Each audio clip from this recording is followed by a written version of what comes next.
Welcome to the Slop Temple. We pray this video helps. In this video, I will show you how to cook delicious fried rice. Achieving perfect fried rice starts with using day-old, chilled cooked rice. This prevents it from clumping. Prepare all your vegetables and proteins by cutting them into small, even pieces. Having everything ready before you start cooking ensures a smooth and quick process, which is essential for stir-frying. For our fried rice, we will use 3 cups of cold, cooked jasmine rice. You will also need 1/2 cup each of diced carrots, green peas, and thinly sliced green onions. Have 2 large eggs, 1/4 cup of soy sauce, 1 tablespoon of sesame oil, and a pinch of white pepper ready.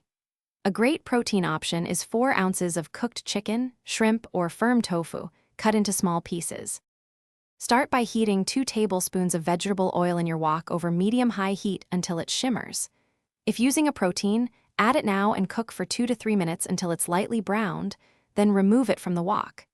Next, scramble your 2 large eggs directly in the hot pan, breaking them into small pieces as they cook.